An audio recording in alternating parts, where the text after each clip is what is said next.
Assalamualaikum warahmatullahi wabarakatuh. Hari ini kami di kelompok ini akan membahas seputar NATO.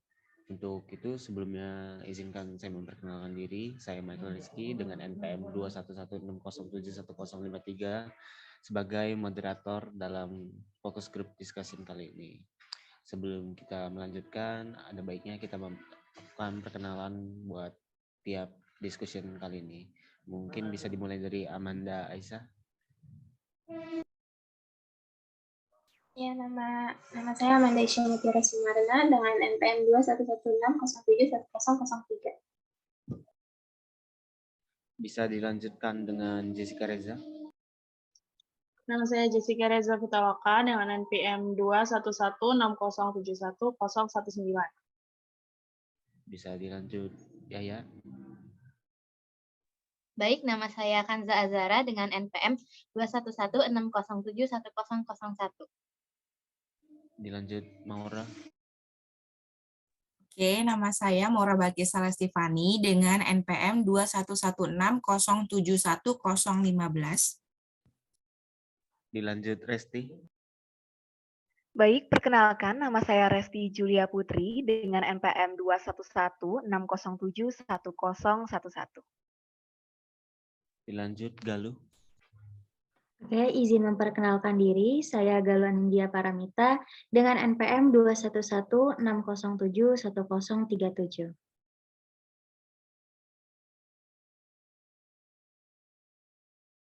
Dilanjut Deswita.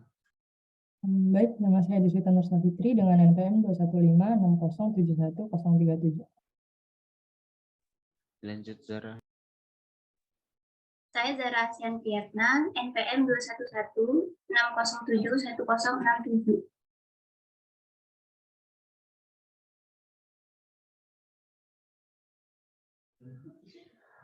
Hari ini kita akan membahas tentang NATO. Sebelum kita menjawab ke diskusi kita, ada baiknya saya sebagai moderator akan menjelaskan NATO itu apa. Sebelumnya NATO merupakan sebuah aliansi, di mana aliansi ini memiliki pengertian sebuah koalisi yang dimana yang meragukan negara-negara yang bersama-sama untuk menyelesaikan masalah bersama. Kebanyakan dari aliansi yang terbentuk di dunia saat ini dibentuk dari perjanjian secara tertulis, di mana aliansi ini dibentuk dengan adanya ancaman di dunia internasional, terutama keamanan, sehingga negara-negara yang bersangkutan membentuk sebuah aliansi.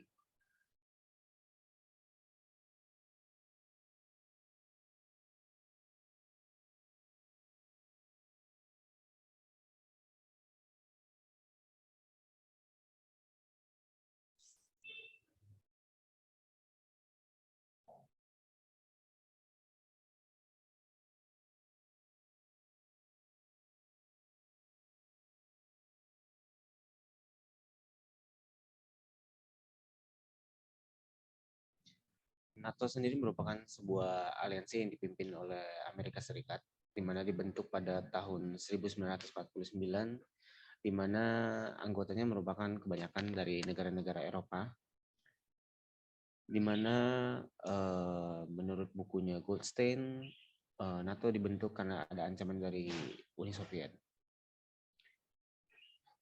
NATO sendiri sekarang ini beranggotakan 30 negara anggota, di mana 28 negaranya berasal dari Eropa dan 2 negaranya berasal dari Amerika Utara. NATO sendiri memiliki kepanjangan sebagai North Atlantic Treaty Organization, di mana mereka terletak di Samudra Atlantik Utara.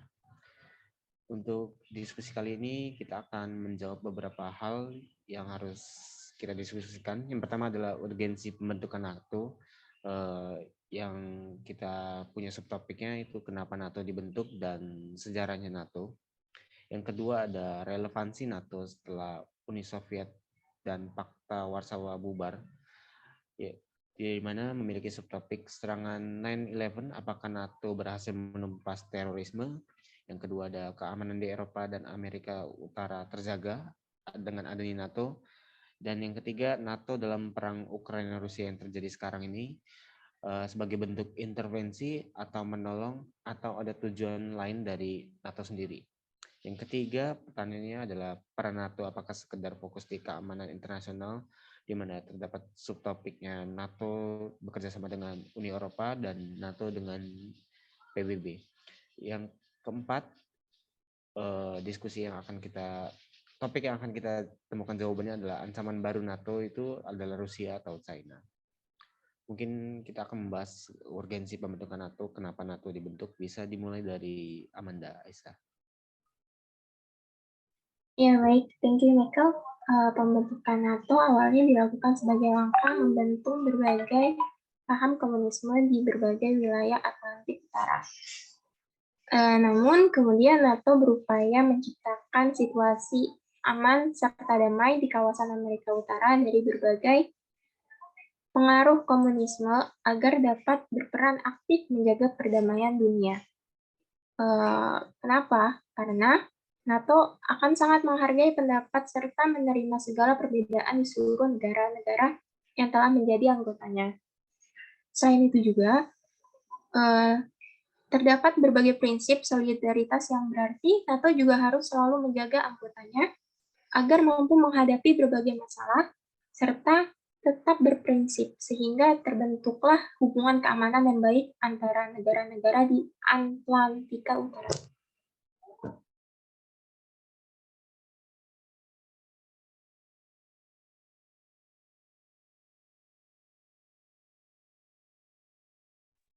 Ya, cukup kalau dari saya sih seperti itu, Michael. Ada tanggapan lain dari para discussion kali ini? Saya ingin menambahkan penjelasan dari Amanda. Mungkin NATO ini merupakan organisasi dengan basis collective defense, karena collective defense merupakan karena di dalam pasal 5 yang terdapat di NATO bahwa ancaman terhadap suatu negara menjadi ancaman bersama. NATO ini memiliki tekad untuk menjaga kebebasan, warisan bersama, dan peradaban dari rakyat dari 12 negara yang bergabung dengan NATO. Organisasi ini juga didirikan atas prinsip-prinsip demokrasi, kebebasan individu, dan juga aturan hukum. Cukup dari saya, tidak ada yang mau gitu.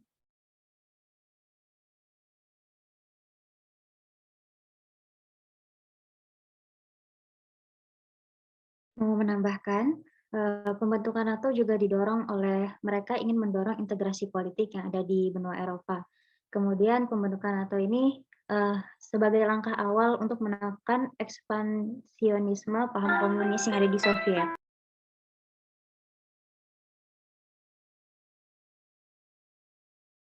Bisa disimpulkan berarti pembentukan NATO ini ada tujuan yang maksudnya adalah mengintegrasi negara-negara Eropa, di mana mereka melihat Uni Soviet sebagai ancaman. Mungkin kita bisa lanjut ke sejarah dari NATO, kenapa NATO dibentuk. Bisa saya serahkan ke volunteer yang bersedia untuk Baik, membahas saya sejarah izin tentang NATO. menyampaikan sejarah dari NATO ini sendiri. Amerika Serikat yang memiliki paham liberal, sedangkan Uni Soviet dengan paham komunisnya ini berkembang cukup pesat, di mana hal ini menyebabkan kekhawatiran bagi negara-negara di wilayah Atlantik dan Eropa. Mereka khawatir akan perkembangan ini, maka mereka pun mengadakan pertemuan, dan dari hasil pertemuan tersebut lahirlah yaitu Washington Treaty yang menjadi cikal bakal dari NATO ini. NATO ini sendiri terbentuk pada tanggal 4 April 1949 di Washington. NATO menjadi organisasi pertahanan militer bagi negara-negara di kawasan Atlantik Utara dan dibentuk untuk mengimbangi Fakta Warsawa, yaitu organisasi yang serupa juga dengan NATO, namun bedanya Fakta Warsawa ini merupakan buatan dari Uni Soviet itu sendiri.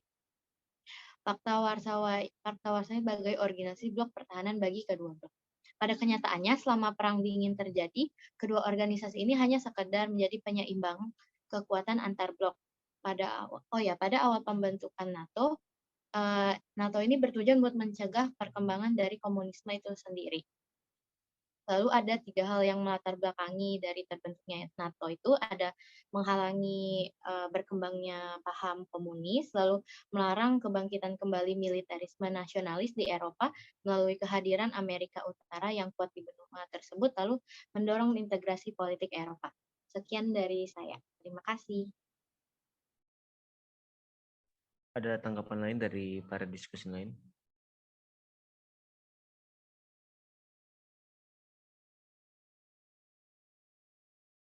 mau menambahkan sedikit. Jadi ya seperti saya setuju yang dikatakan oleh Hamzah, NATO memiliki tekad untuk menjaga kebebasan, warisan bersama, dan peradaban dari rakyat negara yang bergabung dengan NATO.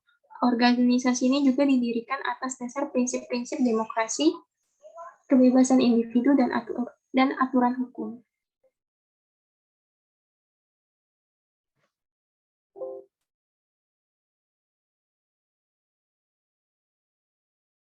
Ada tanggapan lain atau tambahan seputar sejarah NATO?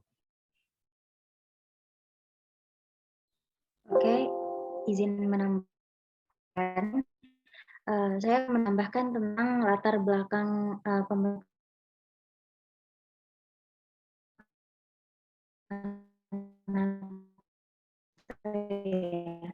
Jadi ini dimulai dari ketika Perang Dunia Kedua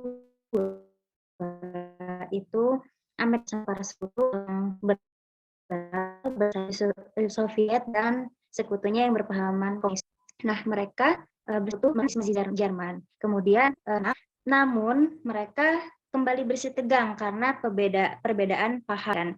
Nah, kemudian terjadilah perang dingin yang terjadi di antara blok barat yang dipimpin oleh Amerika Serikat dan blok timur yang dipimpin oleh Soviet.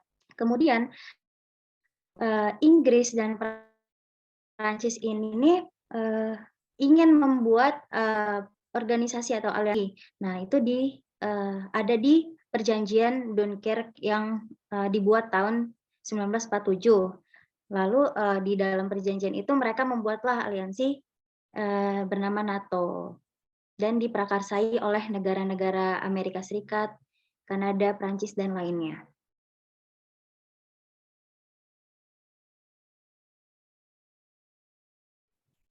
Mungkin ada tambahan atau sudah cukup dari para volunteer lainnya?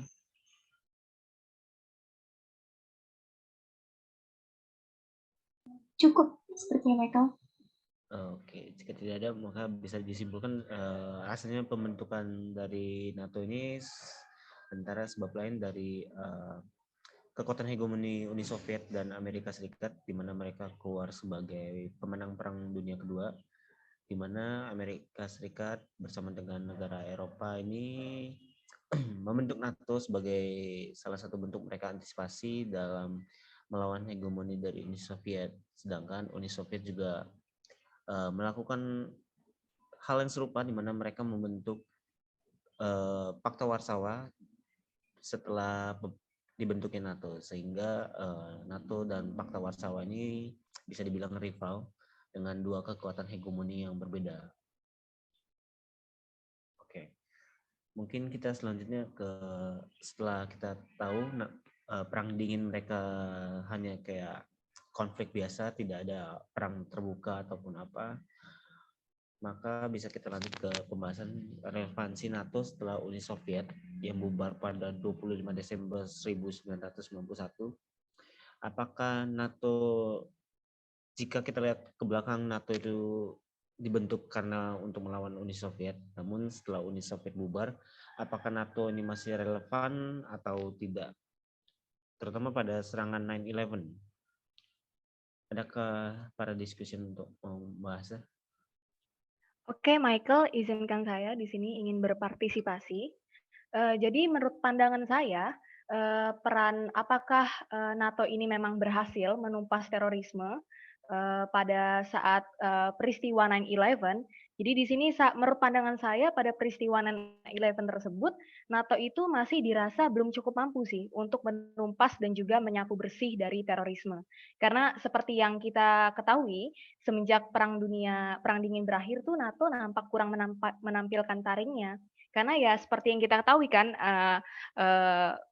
alasan mendasar dibentuknya NATO itu adalah untuk mengantisipasi dari ekspansi Uni Soviet. Dan karena Perang Dingin sudah berakhir, ya seakan-akan NATO ini kehilangan musuhnya gitu. Dan seharusnya peristiwa 9/11 ini bisa menjadi ajang untuk NATO menunjukkan kembali eksistensinya dalam menjaga bayang-bayang pertahanan keamanan. Ya, tapi faktanya NATO tidak demikian gitu. NATO malah hanya menjadi bayang-bayang dari Amerika Serikat. Hal tersebut juga dibuktikan dengan kayak NATO yang terkesan menunggu instruksi dari Amerika Serikat. Terlebih lagi pada saat peristiwa 9/11 itu, pada saat dipimpin oleh pemerintahan Presiden George W. Bush, dia mengatakan dia menolak adanya tawaran dari anggota negara NATO. Pada saat itu anggota negara NATO tuh sudah memberikan bantuan kepada Amerika Serikat seperti Prancis, Jerman, dan Italia. Tapi kan ironisnya nih pemerintah Bush ini nggak menginginkan adanya collective defense gitu dan nggak mau dibantu gitu untuk menyerang Afghanistan terkait serangan terorisme ini. Terkesan tuh Bush malah menganggap kalau serangan yang ditujukan dari Osama bin Laden itu adalah serangan yang personal, menyerang karena memang terkait pemerintahan Bush aja, bukan secara menyeluruh ke anggota NATO. Makanya Amerika menolak dan cenderung menganggap Bush ini menganggap peristiwa ini sebagai teror yang ditujukan untuk periode pemerintahan yang mereka jalankan gitu. Jadi seharusnya NATO ini kan sebagai organisasi fakta pertahanan tuh sepertinya pada peristiwa 9/11 ini seharusnya bisa mendefinisikan ulang sih identitas serta perannya. Karena ketika struktur inti organisasi ini tidak lagi berfungsi, maka ya keberadaan NATO saat ini perlu ditanyakan kembali dong. Bahkan dalam kasus 9/11 ini, NATO ini malah terkesan sebagai apa ya, korban gitu dalam perang melawan terorisme yang dikumandangkan Amerika. Jadi menurut saya ya NATO telah gagal sih memanfaatkan momentum 9/11 ini. Seharusnya dia bisa mengaktifkan kembali perannya sebagai sebuah aliansi dari yang memberikan garansi collective defense. Sekian pandangan saya, Michael. Terima kasih, saya kembalikan kepada moderator. Oke, terima kasih Resti. Mungkin ada tanggapan lain dari diskusi lain? Saya izin menanggapi. Saya izin menambahkan lebih tepatnya. Menurut saya dengan adanya 9/11 ini membuat NATO lebih aware gitu, karena kan kalau ibaratnya pas dulu perang dunia itu kan lebih apa ya, aktornya itu tuh negara sama negara. Nah, dengan adanya tragedi 9/11 ini membuat bahwa ancaman itu tuh nggak cuma dari negara aja, justru non negara juga bisa jadi jadi pelaku untuk melakukan sesuatu gitu. Kayak dalam konteksnya ini kan Al-Qaeda yang dipimpin oleh Osama bin Laden. Nah, karena ada aware ini membuat NATO itu tuh bisa lebih kayak mikir lagi kayak, oh mungkin kita harus melakukan sesuatu buat gimana caranya kita bisa ngeberantas terorisme. Nah, dari yang saya baca, beberapa jurnal yang saya baca itu, mereka ada mengupayakan konsep-konsep strategi seperti kayak adain pelatihan dan juga mereka beberapa kali melakukan summit seperti Chicago Summit dan Warsaw Summit, di mana para pemimpin NATO ini memberikan upaya yang dilakukan untuk melawan terorisme itu sendiri. Cenderung lebih kayak ningkatin awareness tiap negara bahwa terorisme itu ada. Nah, lalu di Warsaw Summit ini, mereka ini melakukan pelatihan untuk meningkatkan kemampuan mereka dan juga melawan ISIL, Islamic State of Iraq and the Levant.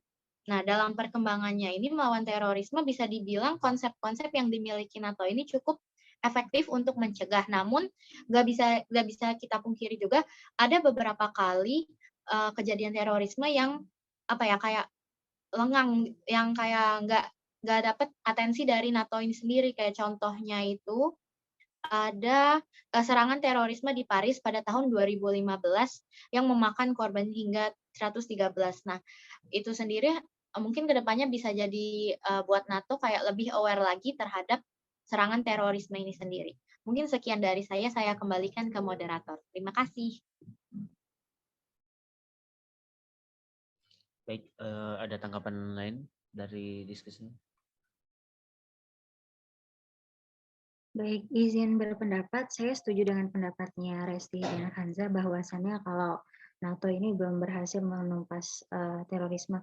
Namun, dilansir dari website Profile NATO sendiri, mereka menurunkan pasukan-pasukan mereka di wilayah Afghanistan, dan sejak saat itu, sejak pasca 9/11 ini, tidak ada serangan terhadap negara anggota NATO. Tapi bukan berarti negara-negara lain ini tidak mendapat serangan ya. Ini yang dimaksudkan adalah negara-negara anggota NATO itu tidak mendapatkan serangan terorisme. Begitu. Terima kasih.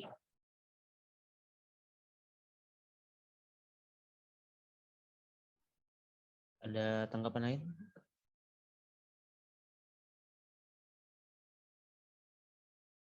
Jika tidak ada, maka bisa disimpulkan bahwasanya kita semua di sini setuju kalau NATO buat melawan terorisme itu belum belum sepenuhnya berhasil. Walaupun NATO dibentuk pada awalnya buat melawan Uni Soviet, namun setelah Uni Soviet bubar, dunia internasional itu bersama-sama melawan teror sejak adanya 9/11. Dari pendapatnya Resti sendiri tadi, kalau pemerintahan George Bush itu menganggap serangan 9/11 sebagai serangan personal, tentunya itu pasti bertentangan dengan prinsip NATO sendiri, yang dimana di artikel 5 mereka bahwasanya jika ada satu negara anggota yang diserang, maka seluruhnya akan menyerang balik, karena bisa dibilang satu serangan itu merupakan satu serangan buat semuanya. Jadi dapat bisa kita simpulin NATO setengah berhasil, setengah nggak berhasil juga buat melawan terorisme, karena mereka berhasil melawan terorisme di negara-negara anggota mereka sendiri, namun belum bisa mencegah terorisme di dunia lain, terutama negara-negara yang nggak tergabung dengan NATO. Kita masih bisa mendengar serangan terorisme yang akhir-akhir ini malah sering terjadi di Indonesia juga beberapa waktu yang lalu. Terus juga mungkin ada beberapa insiden yang dimana kayak di Afghanistan itu pasukan Amerika Serikat malah ditarik, yang pada awalnya mereka terjun ke Afghanistan itu buat menumpas terorisme dan juga senjata pemusnah, namun pada ujungnya mereka menarik pasukannya hingga belum ditemukannya senjata pemusnah massal ataupun terorisme masih bisa berkembang sampai hingga hari ini. Selanjutnya kita akan ke subtopik selanjutnya, yaitu keamanan di Eropa dan Amerika apakah terjaga dengan adanya NATO. Saya serahkan kepada discussion. Ada yang ingin menanggapi? Baik, Michael, izin menanggapi. Jadi, apakah NATO ini sudah berperan dalam menjaga keamanan di Eropa dan juga Amerika? Jika dilihat dari pasal 5 yang termaktub di dalam perjanjian NATO, yang menyatakan ya memang bahwa semua serangan militer yang ditujukan itu untuk melawan salah satu atau lebih negara anggota yang berada di Amerika Utara atau Eropa secara tidak langsung menyatakan bahwa memang melawan anggota lainnya. Hal tersebut kan menyatakan kalau memang NATO ini memiliki peran untuk menjaga perdamaian kan dan keamanan wilayah yang ada di Amerika Utara dan Eropa. Jadi jika dilihat dari pasal tersebut memang iya, NATO bisa menjaga keamanan yang ada di Amerika Utara dan juga Eropa. Namun apabila ditelusuri lebih lanjut, NATO juga memiliki belum sepenuhnya berperan lah untuk menjaga perdamaian negara anggotanya. Karena contohnya saja pada saat peristiwa 9/11 tadi, NATO sering dihadapkan pada persoalan ketergantungan terhadap Amerika Serikat. Mereka terkesan duduk di belakang Amerika Serikat. Nah, hal tersebut ternyata juga menimbulkan rasa terancam dari para anggota NATO lainnya gitu. Yang tadinya seharusnya menjaga perdamaian di antara negara-negara anggota NATO, di sini malah menyebabkan saling curiga antar para anggota NATO itu sendiri. Jadi kalau dibilang menjaga keamanan, sepertinya saya rasa 50-50 melihat pasalnya dan juga peristiwa yang terjadi di 9/11 jadi sebagai pertimbangan. Sekian Michael pendapat saya kembalikan kepada moderator. Apakah ada tanggapan dari diskusi lain?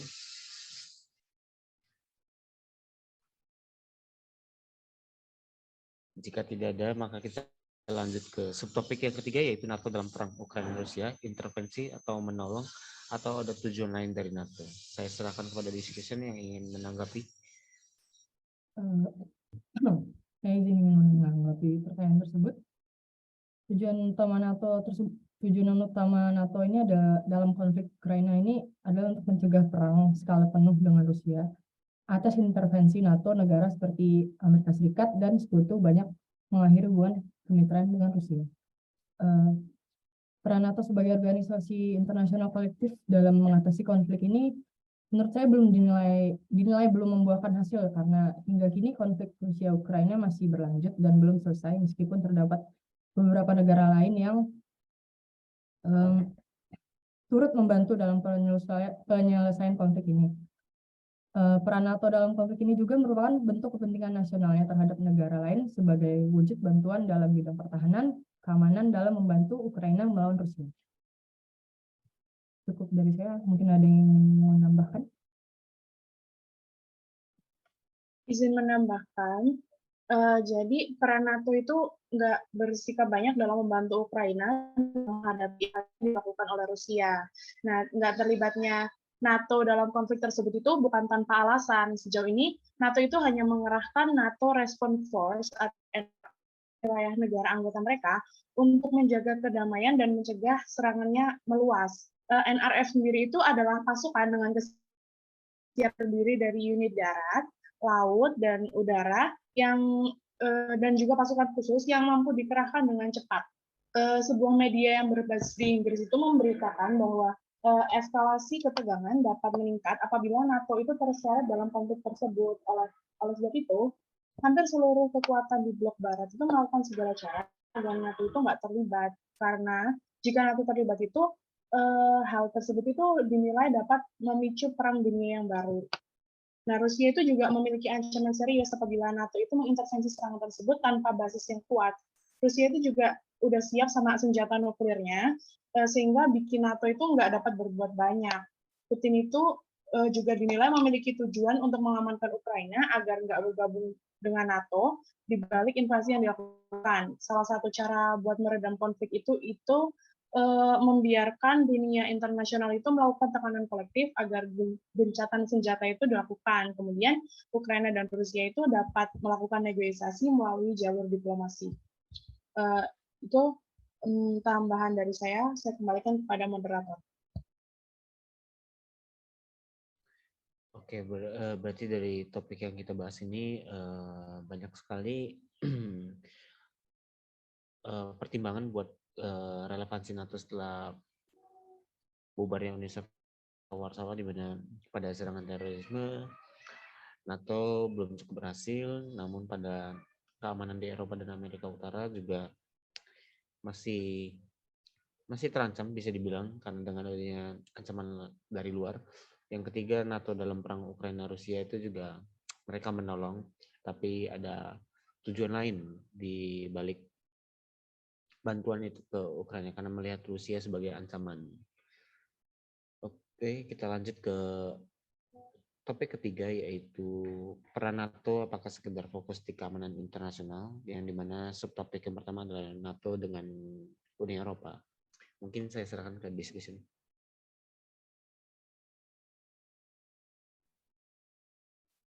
Kalau menurut saya pribadi,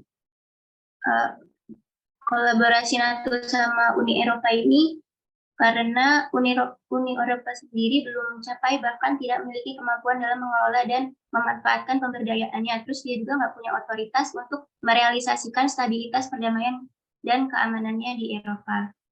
Aware sama hal itu, mereka kerjasama dalam ISDP atau European Security and Defense Policy. Terus selain aware-nya mereka ini, tragedi 9/11 juga membuat NATO ini mau ngajak negara-negara di Eropa untuk meningkatkan kesadaran dalam waspadanya terhadap terorisme. Karena terorisme ini sendiri mengancam keamanan antar negara dan membentuk sebuah paradigma baru bahwa aktor non-negara ini berpotensi mengancam keamanan serta keselamatan aktor negara.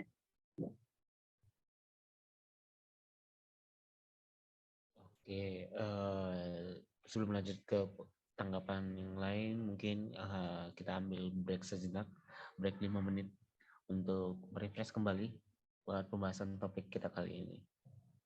Apakah diskusi setuju? Setuju.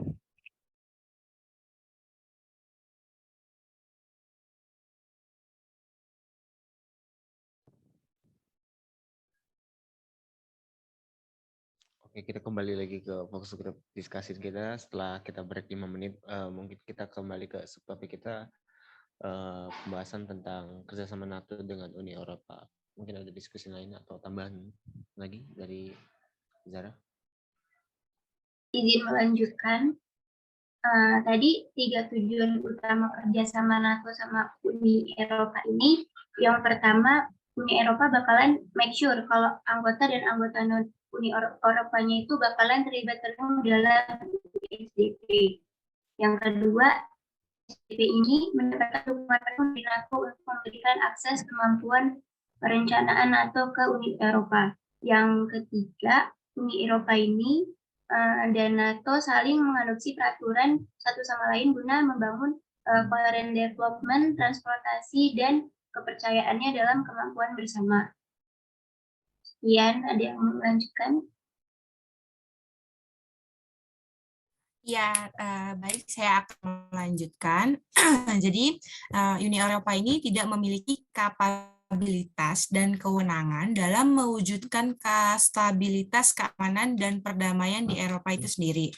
Jadi Uni Eropa itu mengandalkan NATO sebagai regionalisme keamanan karena persenjataan dan militer Amerika Serikat yang kuat dan memadai menjadi salah satu faktor yang membuat Uni Eropa masih membutuhkan NATO. Amerika Serikat dan Uni Eropa bersatu dalam NATO bersama-sama mencari ladang baru dan dalam hal mencari ladang kekayaan gitu. Dukungan secara moral dan material dari Amerika Serikat terhadap NATO membuat Uni Eropa masih membutuhkan kerjasama dengan NATO dalam bidang keamanan. Terdapat 3 fungsi utama mengapa Amerika Serikat beraliansi dengan bidang keamanan di dalam NATO. Pertama, anggota NATO itu bukan hanya aliansi sementara saja, namun aliansi yang dapat bertahan di dalam segala macam situasi. Yang kedua, NATO berperan penting dalam mengukuhkan legitimasi kebijakan luar negeri Amerika Serikat dalam melakukan serangkaian intervensi militer pada negara-negara yang sedang berkonflik pada kawasan manapun di dunia. Yang ketiga, NATO adalah yang mana negara-negaranya merupakan penyumbang besar pada Gross Domestic Production atau GDP. Pada awalnya, NATO itu didirikan untuk menangkal pengaruh negara-negara anggota Pakta Warsawa dengan ideologi komunisnya agar tidak menjalar ke negara-negara Eropa. Namun fokus itu saat ini mengalami pergeseran yang hebat dan NATO ternyata dapat disalahgunakan untuk alasan negara adidaya seperti Amerika di era kontemporer untuk sama-sama berperang melawan terorisme. Meski tidak semua kepentingan Amerika Serikat ini murni untuk melawan dampak yang ditimbulkan dari kelompok teroris secara umum. Alasan-alasan Amerika Serikat menyerang negara di luar Eropa dapat diperkuat dengan dukungan dari NATO terhadap kebijakan Amerika Serikat dalam mengagresi negara lain. Dan disinilah NATO itu terlihat terus berpihak pada negara yang haus akan power berlebih. Terima kasih. Mungkin ada tanggapan lain dari diskusi? Oke, jika tidak ada, maka bisa kita simpulkan dari subtopik NATO dengan kerjasama dengan Uni Eropa karena mereka ini sama-sama organisasi namun punya konteks yang berbeda, di mana NATO fokusnya keamanan, sedangkan Uni Eropa itu lebih ke ekonomi. Jadi kita lihat dengan kerjasamanya dua organisasi ini membuktikan kalau keduanya bisa berjalan seiringan karena dua konteks yang tadi, keamanan dan ekonomi itu saling berkaitan, di mana yang dapat kita lihat sendiri dari krisis Ukraina Rusia, di mana walaupun yang kita lihat itu perang itu lebih ke konteks keamanan, ternyata ada efek sampingnya di mana ekonomi Uni Eropa itu terancam karena mereka sebagian besar bergantung pada gas Rusia. Jadi fokus NATO sekedar di keamanan internasional itu bisa kita bantahkan. Ternyata NATO juga berfokus kepada aspek-aspek lain, terutama sosial budaya dan ekonomi. Mungkin kita lanjut ke subtopik selanjutnya, yaitu NATO dengan kerjasama NATO dengan PBB. Mungkin bisa kita mulai. Adakah diskusi yang ingin menyampaikan? Baik, saya izin menyampaikan terkait NATO dengan PBB ini. Oke, di NATO ini di PBB ini sendiri kan terdapat Dewan Keamanan PBB. Nah, kan mereka sama-sama keamanan, NATO juga keamanan. Jadi dengan adanya Dewan Keamanan ini, mereka sering mengajak NATO untuk bekerja sama dalam mengupayakan perdamaian bagi negara-negara. Nah, hubungan kerjasama yang dilakukan oleh kedua organisasi ini nih dilakukan secara berkala dan berkelanjutan. Contohnya itu tuh seperti Dewan Keamanan PBB. Bentar. Dewan Keamanan PBB pernah melibatkan NATO untuk untuk ikut menuntaskan kasus Libya, di mana Dewan Keamanan PBB ini memberikan kesempatan kepada NATO untuk melaksanakan peacekeeping tanpa didukung oleh pasukan perdamaian yang dimiliki oleh PBB tersendiri. Mungkin dari saya hanya segitu. Ada mungkin teman-teman saudara yang ingin menyampaikan. Terima kasih. Izin menambahkan, dulunya kerjasama antara NATO dengan PBB itu memang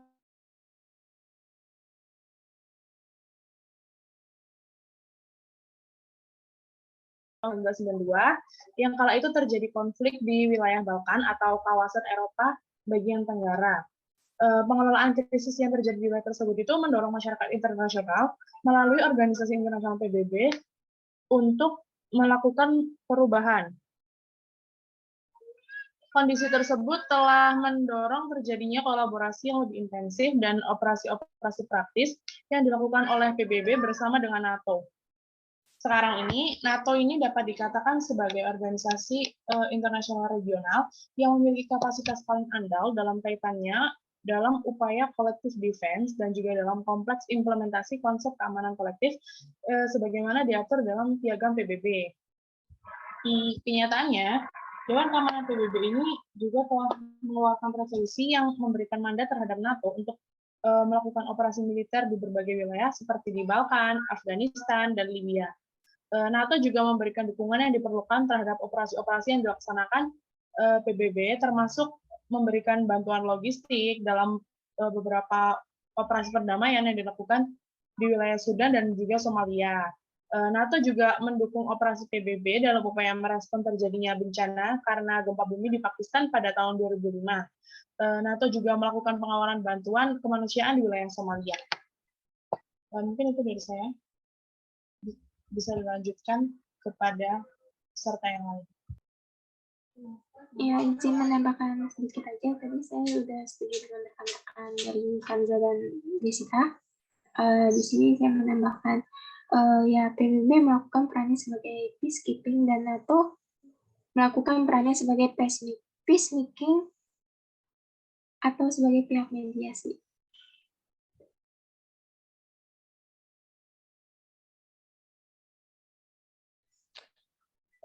Oke, berdasarkan subtopik kerjasama NATO dengan PBB, adakah yang ingin menanggapi atau sudah cukup?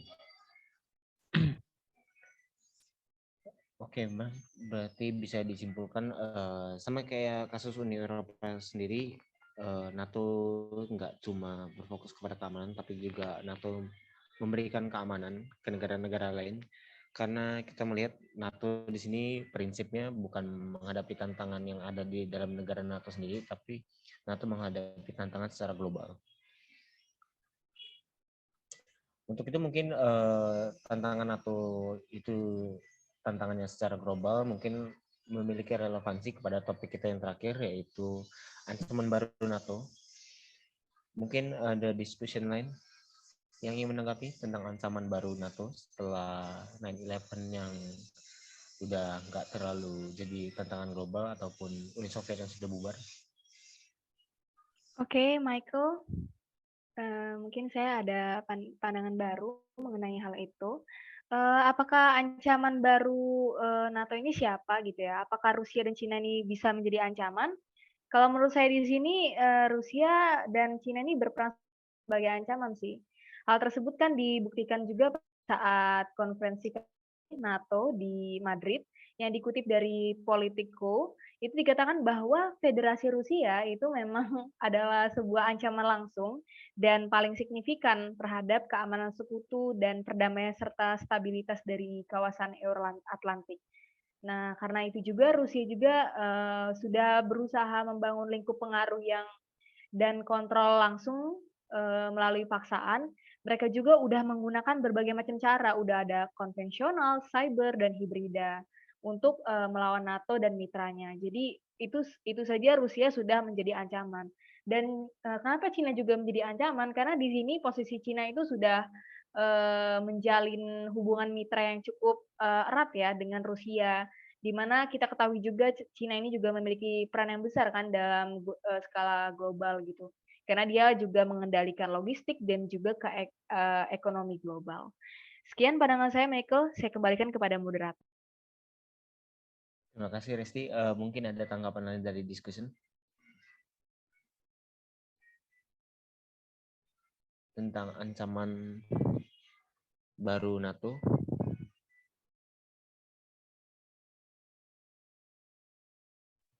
Izin menambahkan, kalau mengenai apakah ancaman baru bagi NATO itu Rusia atau Cina, menurut saya pribadi itu lebih ke Rusia, karena Federasi Rusia ini kuat banget dilihat dari peningkatan mereka dalam aliansi militer, senjata nuklir, dan lain sebagainya, membuat NATO bahkan negara anggota terancam dan mengalami security dilemma. Dan tentunya kalau satu negara anggota merasa terancam, negara lain juga ikut merasakan dan akan membantu.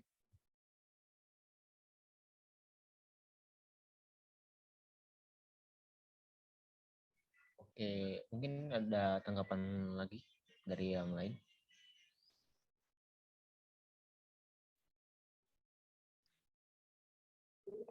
Oke, izin menambahkan. Menurut saya kalau Rusia itu lebih ke ancaman secara langsung. Namun Cina itu tantangan ya.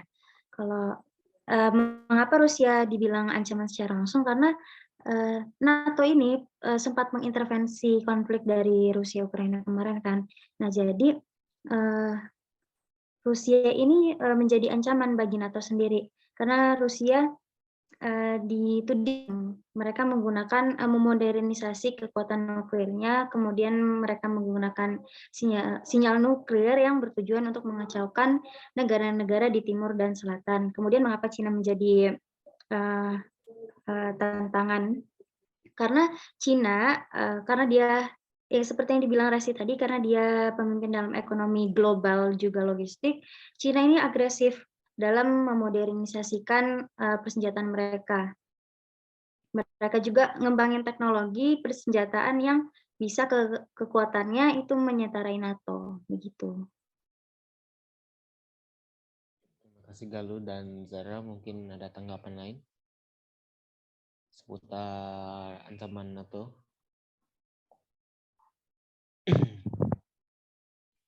Jika tidak ada, maka segala topik yang sudah kita tentukan ini sudah terjawab.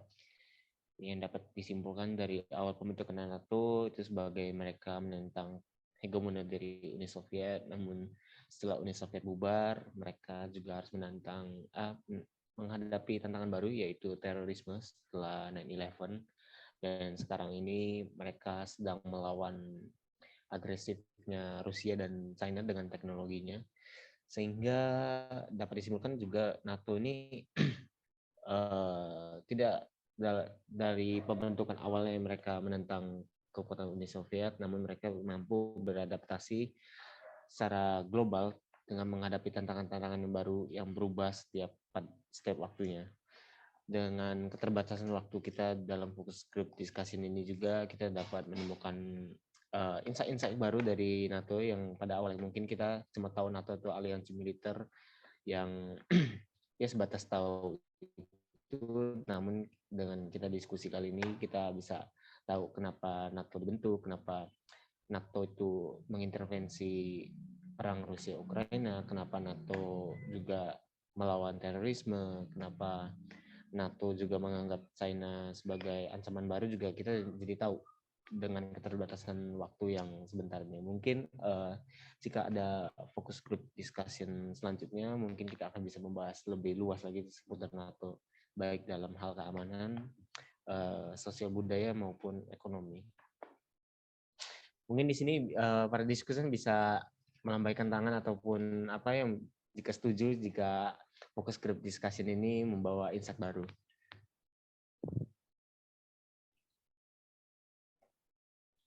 Oke, kalau begitu fokus group discussion kita sudah selesai. Terima kasih buat Maura, Zara ASEAN, Jessica, Deswita, Kanza, Galuh, Amanda, dan Resti. Terima kasih atas waktunya. Kalau begitu saya tutup. Assalamualaikum warahmatullahi wabarakatuh.